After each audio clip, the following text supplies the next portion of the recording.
আজকে একটা প্রশ্ন করি। আপনি কি কখনো মাসের শেষের দিকে পকেটে টাকা না থাকার কষ্টটা অনুভব করেছেন? পরিবারের কোনো ছোট চাহিদা পূরণ করতে না পেরে চুপচাপ বসে থেকেছেন? হয়তো সন্তানের জন্য কিছু কিনে দিতে পারেননি, হয়তো নিজের প্রয়োজনটাই এড়িয়ে গেছেন। আমি জানি এই অনুভূতিটা কেমন। আর সেই কারণেই অনেক মানুষ এখন পার্ট টাইম রাইড শেয়ারের দিকে ঝুঁকছেন। আজ আমি আপনাদের বলবো পার্ট টাইম রাইড শেয়ার করে আসলে কত টাকা ইনকাম সম্ভব, আর সেই টাকা কীভাবে জীবনে ছোট হলেও একটা বড় পরিবর্তন আনতে পারে। একদিন রাতে একজন যাত্রী আমার বাইকে উঠলেন। কথা বলতে বলতে জানলাম তিনি সারাদিন চাকরি করেন, কিন্তু সংসারের খরচ, সন্তানের পড়াশোনা আর বাড়তি দায়িত্ব সামলাতে গিয়ে মাস শেষে কিছুই হয়তো হাতে থাকে না। তাই অফিস শেষ করে তিনি কয়েক ঘন্টা রাইড শেয়ার চালান। তিনি আমাকে একটা কথাই বলেছিলেন, ভাই, এই কয়েকটা ঘন্টার ইনকাম না থাকলে মাসটা চালানো অনেক কঠিন হয়ে যেত। সেদিন বুঝেছিলাম রাইড শেয়ার শুধু একটা অ্যাপ না, অনেক মানুষের কাছে এটা একটা ভরসা। আমি পাঠাও উবারের প্রথম থেকেই রাইড শেয়ার করি, পার্ট টাইম করি। মাঝে চাকরি ছিল না, তখন ফুল টাইমও করছিলাম। এখনও পার্ট টাইম করি। পাঠাওয়ে আমার 3 লাখের উপরে ইনকাম আছে। 2500 প্লাস রাইড দিছি। উবারে আমি 3500 প্লাস রাইড দিছি। ইনড্রাইভ, স্যাম, ও ভাই, বিভিন্ন অ্যাপ, কন্টাক্ট, এই মিলায়ে আমি এই 9 বছরে 10,000-এর উপরে রাইড দিছি, এবং এই টাকাটা আমার খুবই কাজে লাগে। ঠিক আছে, এখন প্রশ্ন হলো পার্ট টাইম রাইড শেয়ার করে কত টাকা ইনকাম সম্ভব। যদি প্রতিদিন 3 থেকে 4 ঘন্টা সময় দিতে পারেন, তাহলে দিনে 500 থেকে 1200 টাকা পর্যন্ত ইনকাম সম্ভব। কেউ হয়তো এই টাকা দিয়ে সন্তানের স্কুলের ফি দেয়, কেউ পরিবারের বাজার করে, কেউ আবার নিজের স্বপ্নের জন্য একটু একটু করে টাকা জমায়। হ্যাঁ, সব দিন একরকম যায় না।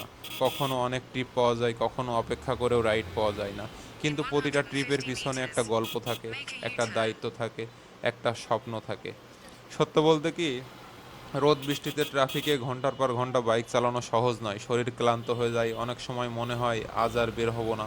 কিন্তু তারপরেও মনে পড়ে বাড়িতে কেউ অপেক্ষা করছে, কেউ হয়তো আমার আনা টাকার উপর নির্ভর করছে। আর তখনই হেলমেটটা পরে রাস্তায় নেমে পড়ি, কারণ দায়িত্বটার কাছে ক্লান্তিটা অনেক ছোট।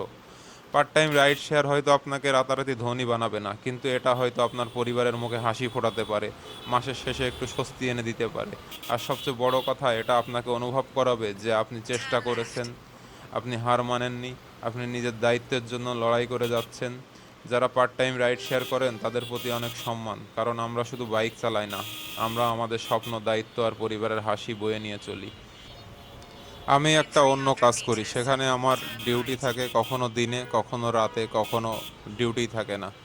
পার্ট টাইম, ওইটাও বলতে পারেন পার্ট টাইম। সো আমি পাশাপাশি পার্ট টাইম রাইড শেয়ারও করি। সো আমি যা করি, যেদিন আমার রাতে ডিউটি থাকে সেদিন আমি সকালে রাইড শেয়ারে বেরোই। সকালে বেরোই অথবা বিকালে বেরোই, আমার ঠিক নাই। যখন মন চাই আমি তখন, যখনই ফ্রি পাই তখনই বেরোই পড়ি টাকার জন্য। সো আমি যখন সকালে বের হই তখন সকাল 7টায় বের হই, কারণ সকাল 7টার থেকে বের হলে সকাল 12টা, মানে দুপুর 12টা 1টার ভিতরে 1,000 টাকা আমার ইনকাম হয়ে যায়, খরচ খরচা বাদ দিয়ে। সকাল 7টার দিকে অফিস টাইম থাকে, ওই সময় থেকেই একটা ট্রাফিকের চাপ থাকে। সো এই সময় অনেক কল পাওয়া যায়। সকাল 7টা থেকে 8টা পর্যন্ত একটু দ্রুত দ্রুত যাওয়া যায়, 8টার পরে রাস্তায় একটু জ্যাম থাকে। সো তারপরেও আবাসিক এরিয়ার দিকে ঘোরার চেষ্টা করি। ধরেন আমি মোহাম্মদপুর থেকে রাইড শেয়ার শুরু করি। মোহাম্মদপুর থেকে আমি মিরপুর, তারপরে যেগুলো আবাসিক এরিয়া, শুধু গুলশানটারে অ্যাভয়েড করে বাকি আবাসিক এলাকায় সব জায়গায় রাইড নিয়ে চলে যাই পছন্দ মতো। সো আবাসিক এলাকায় যাওয়ার পরে আমি আবার আবাসিক এলাকা থেকে আবার কল পেয়ে যাই, এবং আমি পছন্দ মতো যে এরিয়াতে আবাসিক এরিয়া, ওই এরিয়াতে যাওয়ারই চেষ্টা করি। অনেক দিন ধরে রাইড শেয়ার করি, জানি কোথায় গেলে আমি ইনস্ট্যান্ট টিপ পাবো। সো সেই সব এরিয়ায় যাই, এবং যাওয়ার পরে আমার অপেক্ষা করা লাগে না। সো আমি দুপুর গুলশান বনানী না ঢুকে আমি আশপাশ দিয়ে রাইড শেয়ার করতে থাকি, এবং শহরের বাইরে যাই না। সো এইভাবে আমার মোটামুটি একটা ভালো ইনকাম হয়ে যায়। দুপুরের ভিতরে আমি 1,000-1,200 টাকা ইনকাম করে বাসায় ফিরি। আবার যেদিন বিকালে বের হই সেদিন 4টার ভিতরে বের হই। 4টার দিকে যখন আমি বের হই তখন আমি রাত 10টা-11টার ভিতরে 1,000-1,200 টাকা, কোনো সময় আরও বেশি টাকা নিয়ে ঘরে ফিরি। বিকালের দিকে আমি আবার অফিস এরিয়ার দিকে ট্রিপ নেই, তখন আবাসিক এরিয়ার দিকেগুলোই কম যাই। অফিস এরিয়া যেইগুলো সেই দিকে ঘোরাফেরা করতে থাকি। ধরেন গুলশান যাই, মতিঝিল যাই, যেসব দিক থেকে মানুষ ঘরে ফিরবে ওই সব এলাকায় ঘোরাফেরা করার চেষ্টা করি। সো এই বিষয়ে ডিটেলস আর্নিং ভিডিওগুলো আমার চ্যানেলে আছে, আপনারা বাকি ভিডিওগুলো দেখলেই বুঝতে পারবেন।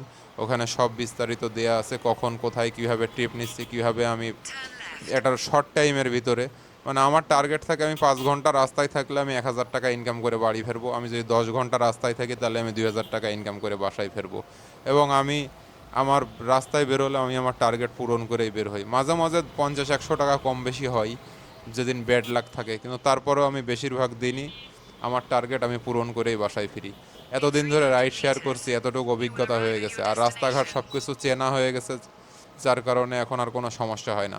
আপনারা যারা নতুন রাইড শেয়ার করছেন, প্রথম দিকে আপনাদের হয়তো একটু কষ্ট হইতে পারে, কিন্তু কিছুদিন করার পরে আপনি যখন রাস্তাঘাটগুলো সুন্দরভাবে চিনে যাবেন, জানবেন যে কোথায় গেলে ট্রিপ বেশি পাবো, কোথায় গেলে কখন গেলে ট্রিপ ভালো পাওয়া যাবে, এগুলো বুঝে শুনেই আপনাকে চলতে হবে, তখন আপনি পারবেন। আর এখন বর্তমানে অ্যাপস কন্টাক্ট সব কিছু মিলায়েই চেষ্টা করি একটা ভালো ইনকাম করার জন্য। ইনশাল্লাহ আমার ইনকাম ভালোই হয়। সো আপনারাও চেষ্টা করেন, আপনাদেরও ভালো হবে। এবং আমার চ্যানেলটা, পেজটা নতুন, এখানে আপনারা লাইক কমেন্ট শেয়ার করে পাশে থাকবেন। ইনশাল্লাহ আপনাদেরকে আরও নিত্য নতুন রাইড শেয়ারের ভিডিও উপহার দেব।